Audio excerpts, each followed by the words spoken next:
There was a guy in the group, and his head was down. He wasn't participating at all. And I would have said, he was not aware of what was going on. And I was reciting the Longfellow poem. I shot an arrow into the air, and his eyes popped open, and he said, "It fell to earth, I knew not where." And suddenly he was with us and participating, and it just was a powerful moment for me to see how useful the poems could be. Welcome to Zestful Aging, where I talk with fascinating, talented, and inspiring guests who reflect on the adventures and challenges of aging and who are living their lives with vibrance and purpose. I'm your host, Nicole Christina, psychotherapist, writer, and fellow Zestful Ager. I want to invite you to my brand new free webinar, Zestful Aging. Here's how you do it. You can sign up at NicoleChristina.com. And as always, I appreciate your feedback. Last week, we spoke with Judy Banker. She's the past president of the International Academy of Eating Disorders, and she is an expert turned professional folk singer after the sudden death of her husband. It's a beautiful interview, and she sings for us as well. Next week, we're going to be speaking with Margaret Zhao. As a child, Margaret grew up in China during the Cultural Revolution and was declared an enemy of the state. Well, I have my Jack Russell Terrier Sparky right beside me and my coffee in my hand. So let's begin. My guest today is Gary Glazner, poet, founder, and executive director of the Alzheimer's Poetry Project. Gary is an internationally recognized speaker and expert on using poetry with people living with Alzheimer's and dementia. NBC's Today Show and NPR's All Things Considered have featured segments on Glazner's work, and he was also recently published in the Journal of American Medical Association, JAMA. Welcome to the show, Gary. Hi, thank you. Hi, everyone. So I think a lot of people want to know how this started, using poetry with people with memory impairments. Can you take us through the history a bit? Yeah, thank you so much for having me on the show and for giving me this opportunity. My inspiration for doing this project and the story that I love to share with people is that I was back in 1997, and I had studied poetry in college at Sonoma State University, and I wanted to try to see if I could do something with poetry in the world. And there was an opportunity to apply for a grant. And one of the locations was at an adult day program, which was about a 5-minute drive from where I was working. So I applied for it and I got it. And because it was so close, I could do it on my lunch hour. And it was, I didn't have a particular knowledge or that not that much interest in Alzheimer's and dementia, but I certainly wanted to see how poetry could be brought into the world. And so this moment that happened back then is a sort of spark that brought me to create the Alzheimer's Poetry Project. So I was a happy accident. Yeah, really. I mean, I might have still been doing this if this hadn't happened, but here's what happened. There was a guy in the group, and his head was down. He wasn't participating at all, and I would have said, he was not aware of what was going on. And I was reciting the Longfellow poem. I shot an arrow into the air, and his eyes popped open, and he said, "It fell to earth, I knew not where." And suddenly he was with us and participating, and it just was a powerful moment for me to see how useful the poems could be for this community. And so since that time, I've developed the Alzheimer's Poetry Project, and we've now done programming in 32 states in the US and and in 6 different countries internationally. Did it take a while for science to catch on and say, hey, this poetry stuff, this is really working in a way that maybe other interventions do not?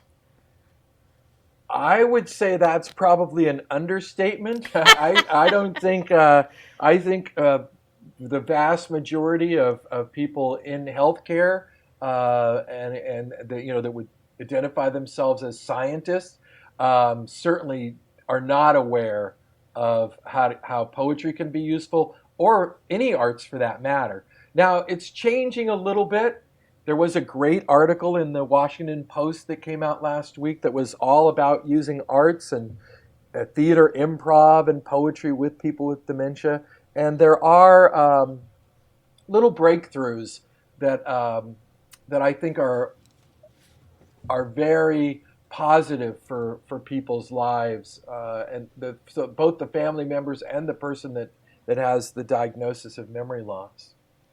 But it's still not. It sounds like what you're saying is on the edges, people are accepting it and embracing it. But even though you got an article in JAMA, which you're probably the only poet who's ever gotten an article in the Journal of American Medical Association, it sounds like what you're saying is it's still not the norm that you would bring in creative expression. Yeah, that's right. That's right. It's not the norm. And to its credit, JAMA has a great arts section and publishes poems and articles on poetry on a fairly regular basis. And the way that I got invited to submit was I had participated in a poetry and medicine symposium in Chicago last summer. And it was organized by Harvard Medical School and Northwestern Medical School. And after my talk, a guy came up. You always want this to happen, and it never happens, because at the end, a guy came up and he said, "Hey," he goes, "would you like to publish your talk?" I goes, "I'll work with you, and we can shape it into a paper." And he goes, "Oh, and by the way, I'm the arts editor for JAMA, which is a very prestigious Oh, journal." yes, it is. Yeah, so I was thrilled, and the piece itself describes the Alzheimer's Poetry Project, which I will describe now too. But it also talks about maybe what's happening at the neurological level, and it really is a call for more research into using the arts with people with dementia. There has been quite a bit of research, and especially in England, and I know you're in many different countries, and shout out to England, because even with all the things that are going on with Brexit, they are far ahead, I think, of most places in using the arts and in studying it. They've done a national study on using the arts with dementia and creativity, and it's a fantastic study. So we're hoping to do something like that here. That's wonderful. Yeah, they do a lot of really interesting initiatives with loneliness and the elderly as well. So I'm sure Oh, you know. I was at a conference in Australia, and I'm forgetting the woman's name, but she's the person who like really is pushing that and has written papers about loneliness, which she's quite humorous of how she talks about that she's going to now talk about loneliness in men. But one of the things that's really cool that's come out of that, and do you know this? Have you heard of this movement in arts called the man shed? No, tell me.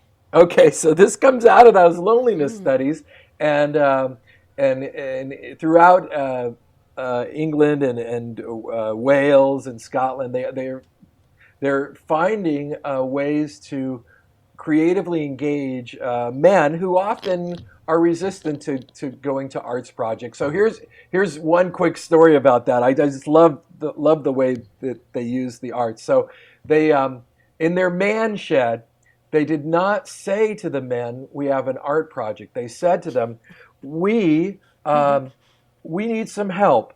We need some help building ukuleles. And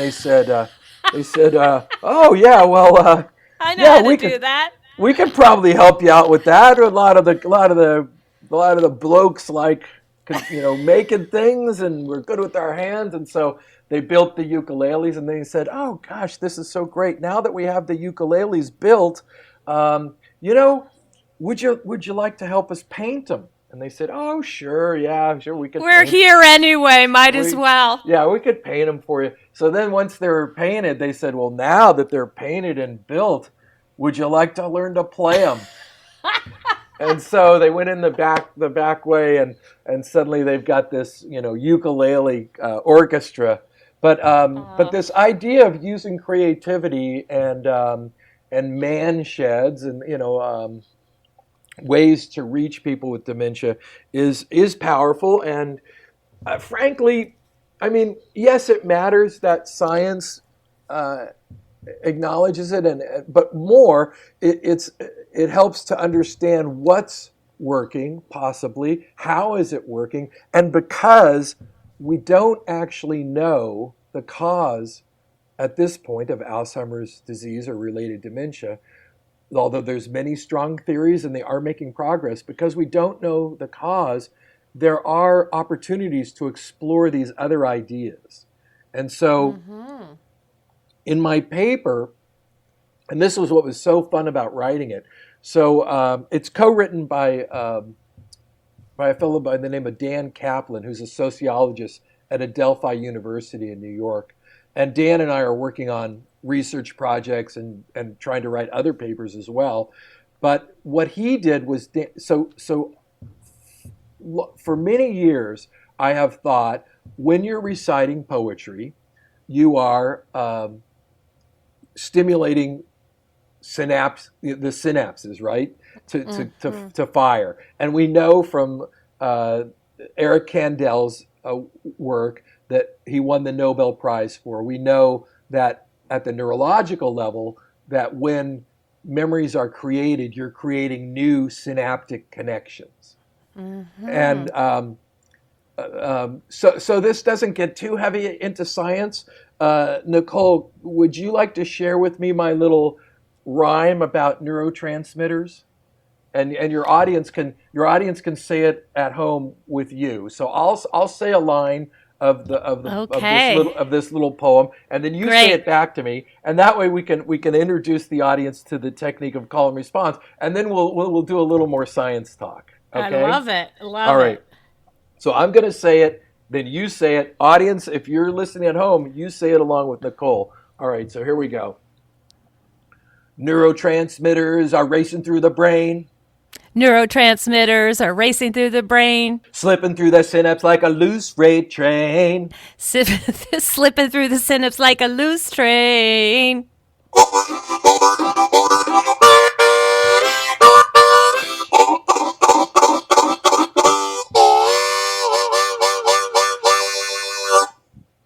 So You that's just happen to have a harmonica with you? yeah, I always have a harmonica in my pocket.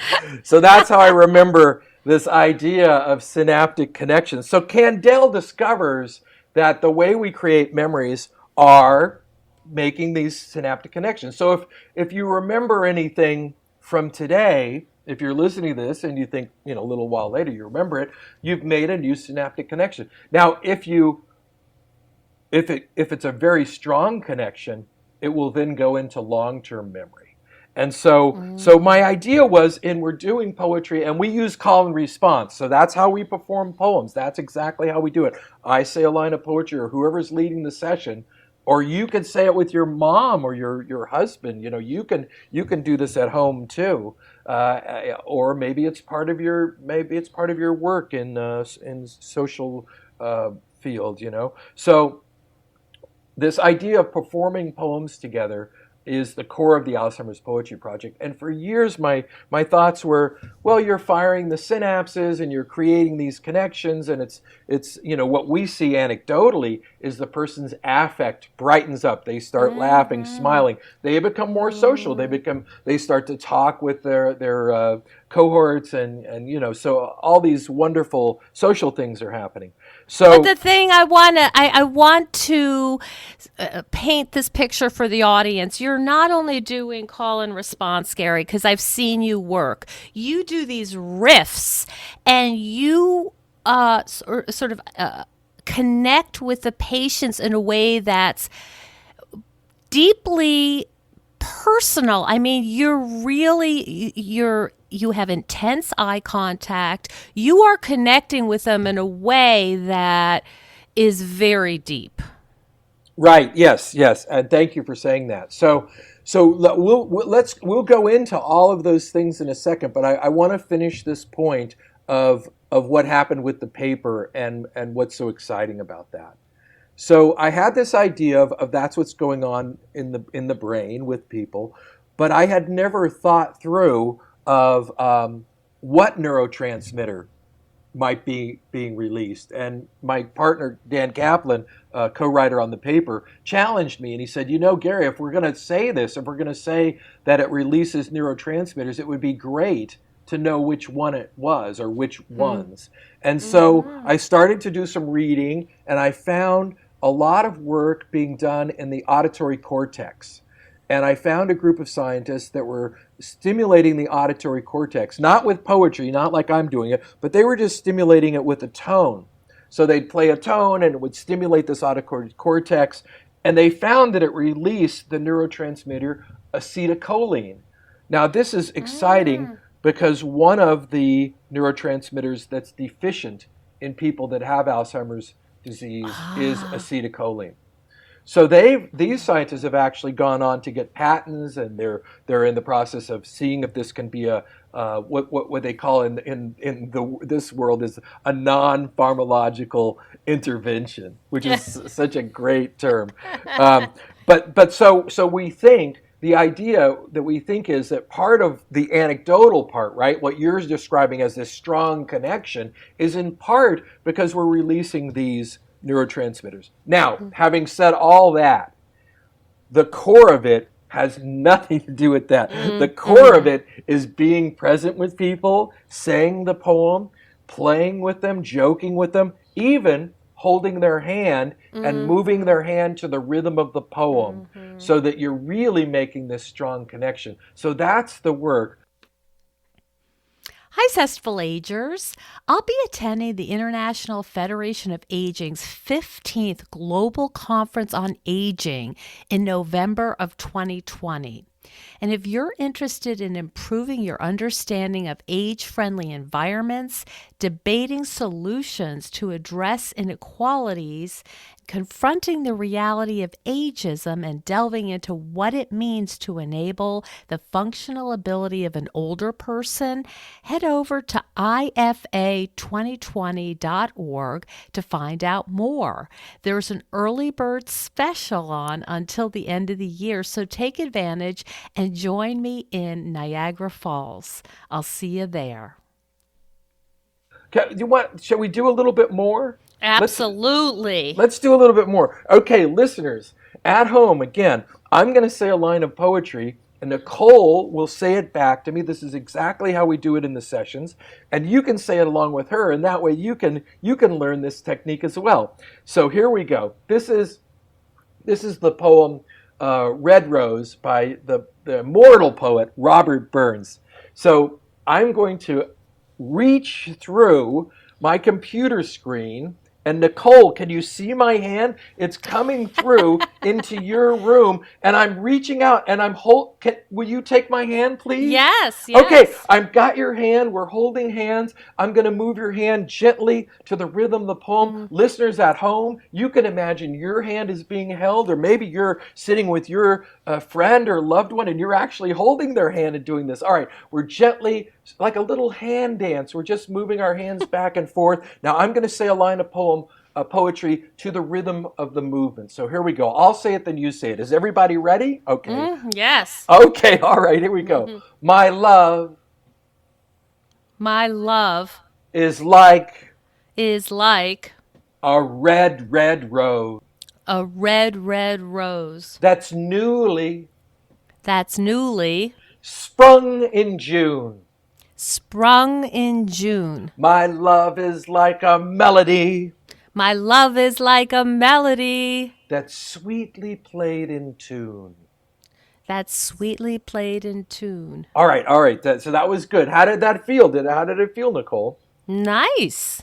It's great to say poems with each other, right? We're making Yes. eye contact. We're looking at each other. We're sharing this emotional connection. We're maybe even holding hands. Now let's go one step further, and we're going to add Robert Burns' Scottish burr, or his Scottish accent.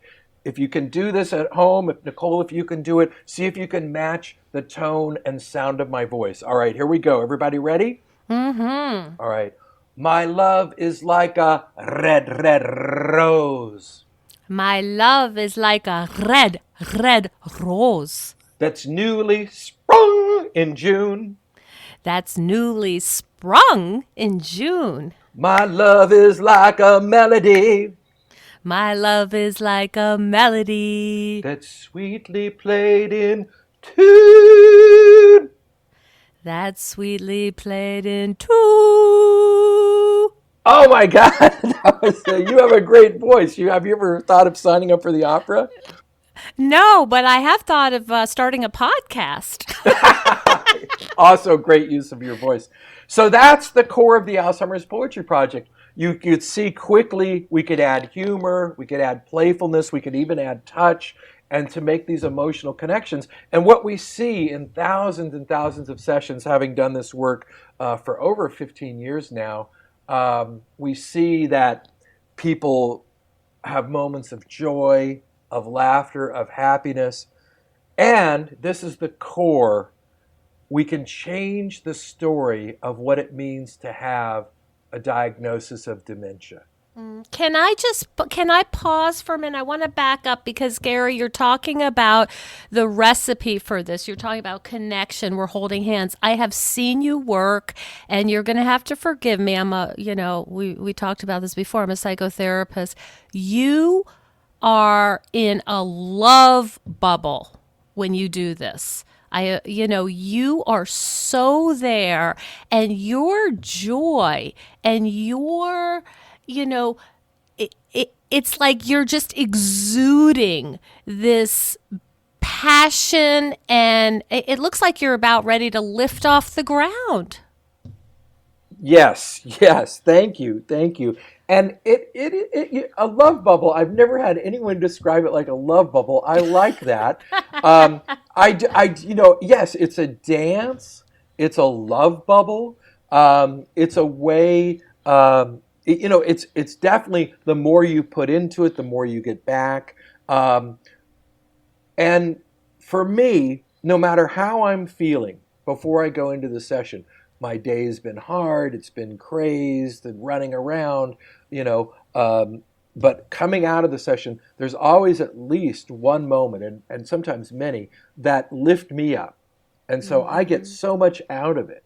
And we do movements, and we do songs, we sing, we use visual arts, we use theater improvisation, comedy improvisation techniques to make the session come alive.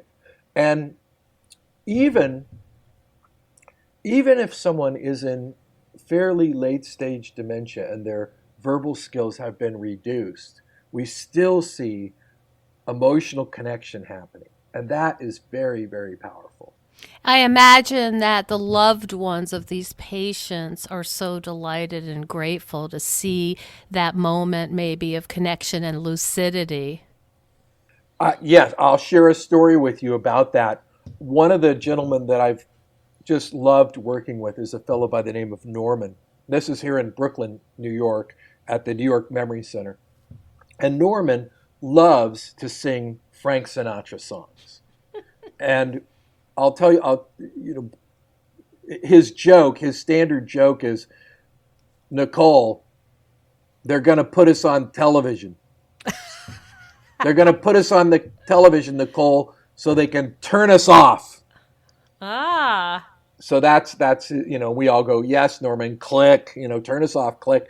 So Norman loves to sing Frank Sinatra, and one of the medleys we do with poems and music is to combine the end of the Owl and the Pussycat by Edward Lear, which has the immortal lines, hand in hand on the edge of the sand, we dance by the light of the moon, the moon, the moon, the moon. And then Norman will sing Fly Me to the Moon. Now, Oh. Norman knows that that's his cue. I don't have to tell him, Norman, you're going to sing it. He just knows when he hears the moon, the moon, the moon, he just, fly me to the moon. And we're off to the races. Now, that tells you one thing. That shows that even in dementia, and Norman's in pretty late stage, he doesn't recognize that he's told you the television joke 10 times. It's always funny, right?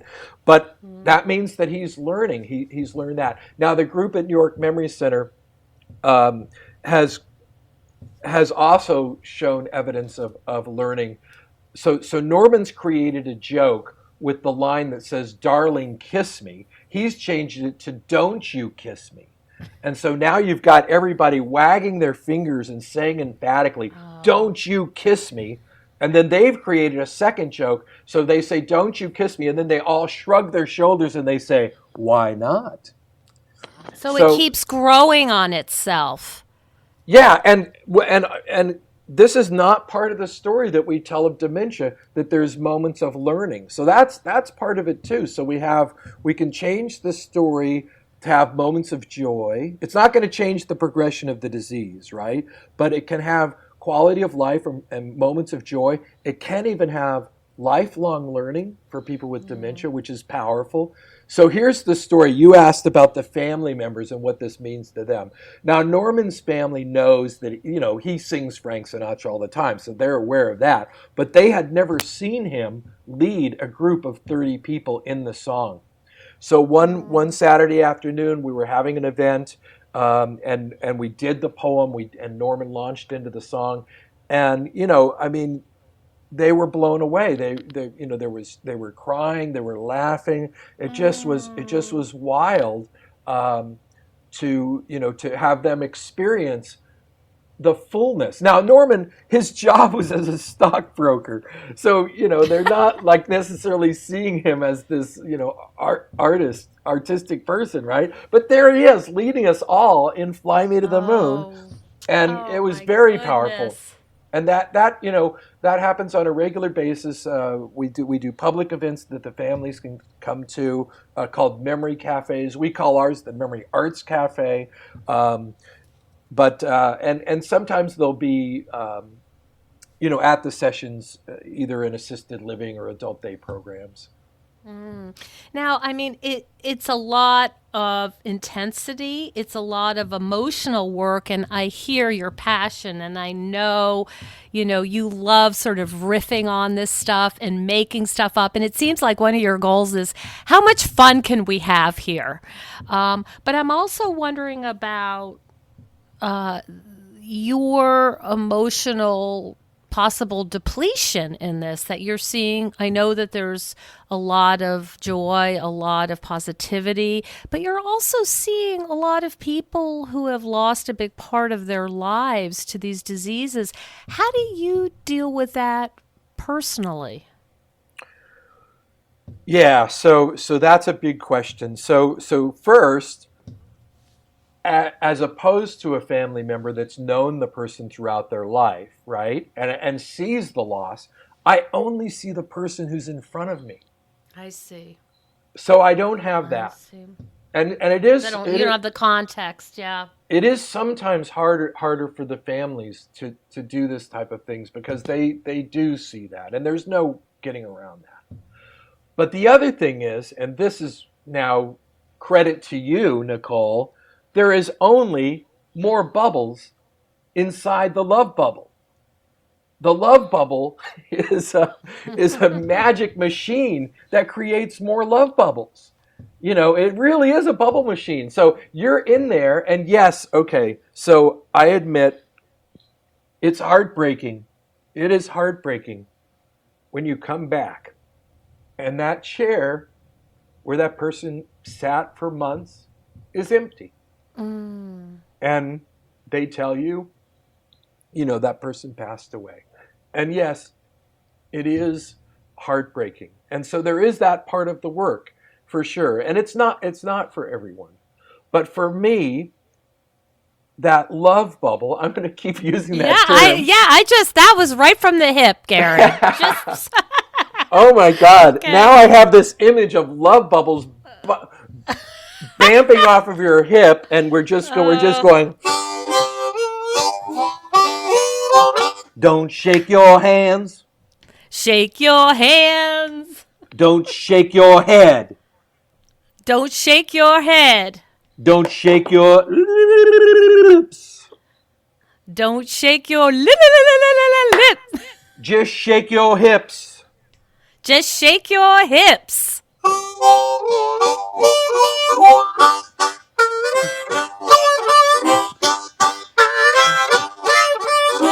Just shake your hips and let the love bubble fly. Shake your hips, let the love bubble fly. So yeah, No it's trouble in the love bubble. oh, now you got it. Now you got it.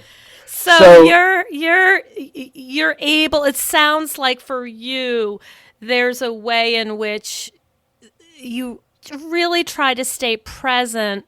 How do you take care of yourself though? Because you are, you're inundated. This is your life. You've developed this. It's beautiful. People are really catching on to it.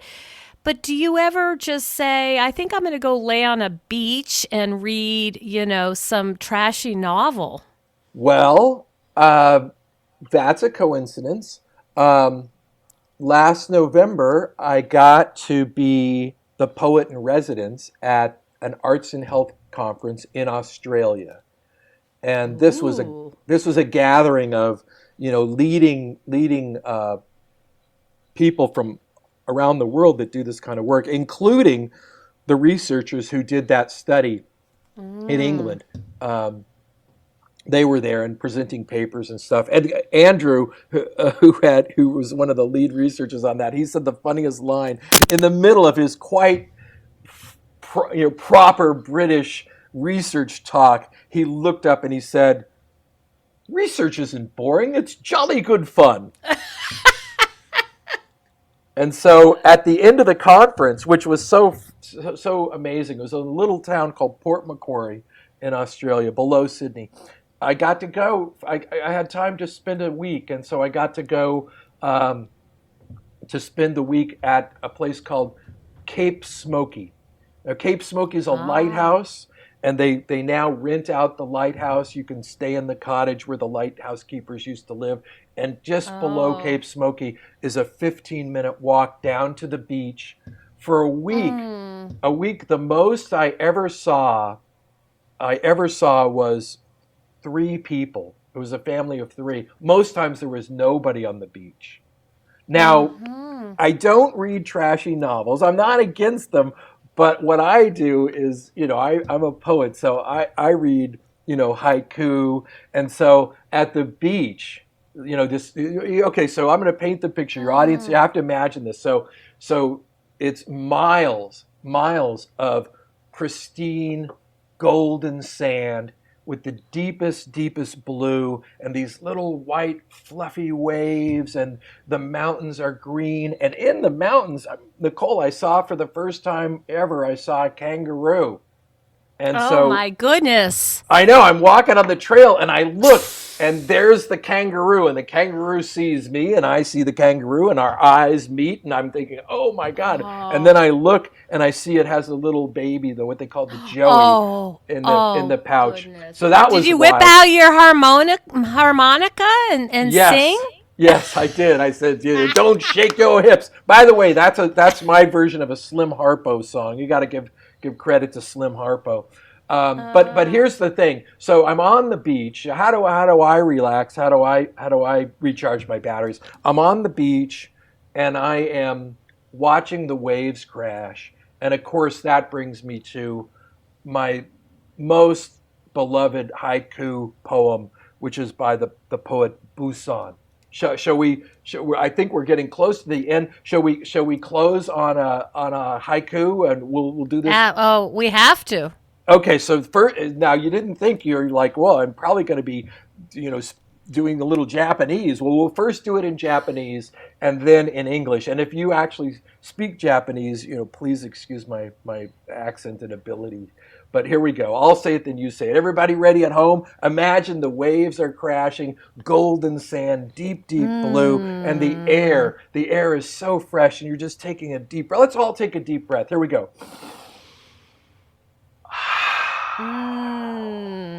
Okay, I'll say it, then you say it. Here we go. Haru no umi. Haru no umi. Hinimoso no tari. Hinimoso no tari. No tari kana.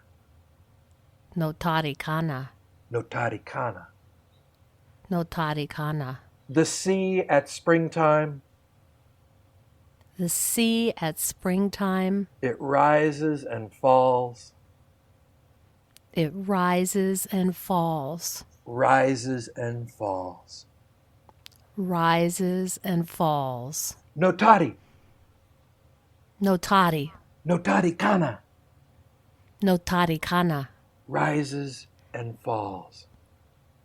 Rises and falls.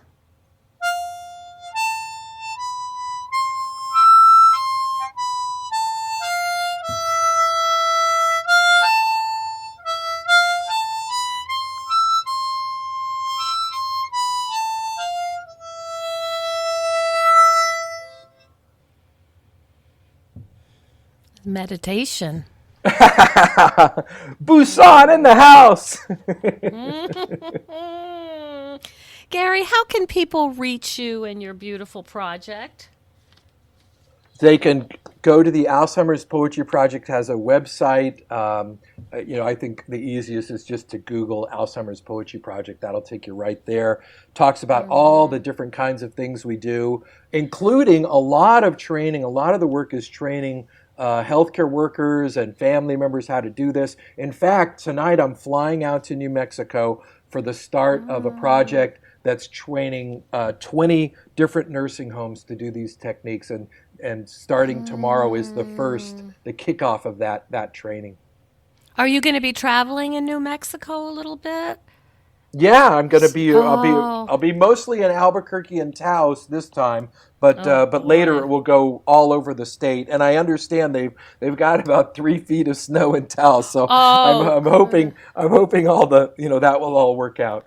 I'm going to be traveling to Albuquerque to play in the National Senior Games. I play tennis in June, and boy, there's a lot of beauty around there.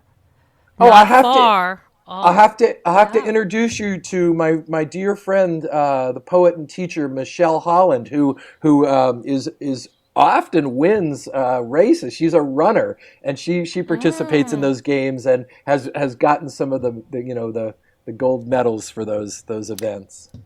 I'm just hoping I don't get skunked. So I'm not looking for the medal. I just want to win one game. The average temperature, 89 degrees. And please don't tell me it's a dry heat, because when you can't breathe, it doesn't matter. But That's right. Thank you so much for your beautiful work. I have done a lot of podcast interviews, and I have never sung on any of them. But your passion is just infectious, and I would just really try to convince all of our listeners to hop onto Alzheimer's Poetry Project. It is really a beautiful thing. Thank you so much, Gary. My pleasure. Thank you. Thank you, everybody. Thank you so much for joining us on Zestful Aging. If you like the podcast, please share with some of your friends.